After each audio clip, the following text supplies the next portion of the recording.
أعوذ بالله من الشيطان الرجيم قال رب اشرح لي صدري ويسر لي أمري واحلل عقدة من لساني يفقهوا قولي আসসালামু আলাইকুম ওয়া রাহমাতুল্লাহি ওয়া বারাকাতুহু। আপনাদের সকলের উপরে আল্লাহ তাআলার পক্ষ থেকে শান্তি এবং নিরাপত্তা নাজিল হোক, এটি আমার কামনা। আমাদের একজন বোন প্রশ্ন করেছেন যে বাংলাদেশে অনেকের মুখে চেহারায় অ্যাসিড মারা হয়েছে, হচ্ছে, আরো হয়তো হবে। তো কোরআন এই নারীদের অধিকার নিয়ে কি কোনো কথা বলে? এই অ্যাসিড থেকে নারীরা বাংলাদেশে কিভাবে, এই অ্যাসিড দগ্ধ থেকে কিভাবে শতভাগী নিরাপদ পাবে এবং নিরাপত্তায় থাকবে আর নিরাপদে থাকবে, এই ব্যাপারটি নিয়ে কোরআন কি বলে? আমরা বাংলাদেশের সকল বোনদেরকে কোরআনের একটি আয়াত, যে আয়াতটি আমি আপনাদের সামনে এখন পাঠ করব, এর অনুবাদ শোনাবো। এখানে এই আয়াতটিকে নিয়ে আমি আমার বাংলার মা বোনদেরকে বলবো যে আপনারা গভর্নমেন্টের থেকে এই আয়াতের উপরে আমল করানোর জন্য একটি আইন এবং একটি বিল পাশ করিয়ে নিন। দেখবেন বাংলাদেশের প্রত্যেকটি মা এবং বোন তারা সবাই নিরাপদে থাকবে, কারোর মুখে অন্তত অ্যাসিড মারা হবে না। এখানে আল্লাহ রাব্বুল আলামিন বলছেন ৫ নম্বর সূরা আল মাইদা এর ৪৫ নম্বর আয়াতে আমরা দেখতে পাই, আল্লাহ এখানে বলছেন,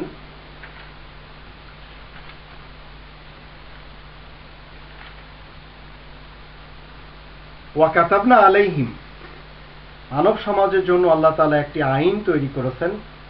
ফিহা, এই আইনের গ্রন্থের মধ্যে, আন্না নাফসা বিন নাফস, জানের বদলে জান, ওয়াল আইনা বিল আইন, চোখের বদলে চোখ, ওয়াল আনফা বিল আনফ, এবং নাকের বদলে নাক, ওয়াল উযুনা বিল উযুন, কানের বদলে কান, ওয়াস সিন্না বিস সিন, দাঁতের বদলে দাঁত, ওয়াল জুরুহা কিসাস, আর প্রত্যেকটি জখমের বদলা তদ্রূপ।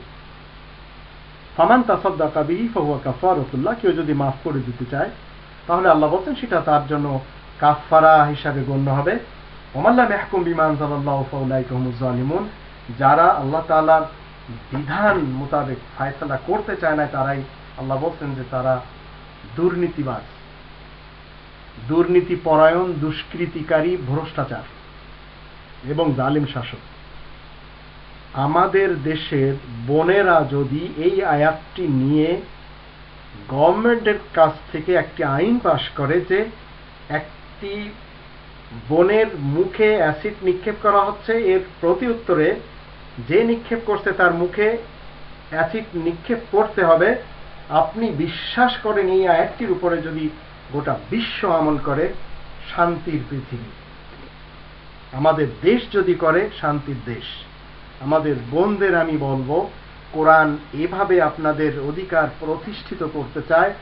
দরকার শুধু আপনারা এই আইনকে দেশের আইনের সাথে সম্পৃক্ত করে নিন এবং গভর্নমেন্টকে মানিয়ে নিন, আর এই আইনের যে প্রথা সেটা চালু করার জন্য আপনারা গভর্নমেন্টকে বলুন আমাদের সংবিধানের জন্য এই আইনটি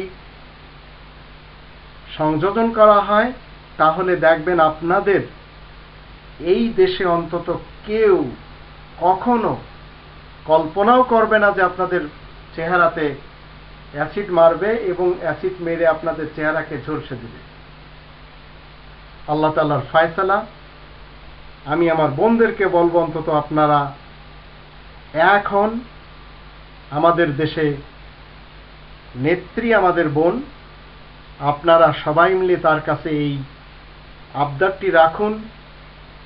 যদি এই বিলটা পাশ করাতে পারেন তাহলে ইনশাআল্লাহ বাংলাদেশে একটি বোনের চেহারা ঝলসে দেওয়া হবে না, একজনের হবে না, গ্যারান্টি দিয়ে বলছি আমি। আল্লাহ আমাদের সবাইকে অন্তত ইসলামের কায়দায় আমাদের বোনদের দিকে আমরা যেন সেইভাবে নজর দিতে পারি আর তাদের ইজ্জত আবরুকে আমরা যেন হেফাজত করতে পারি, সে তৌফিকটুকু আল্লাহ যেন আমাদেরকে দেন। ওমা আলাইনা ইল্লাল বালাগুল মুবিন।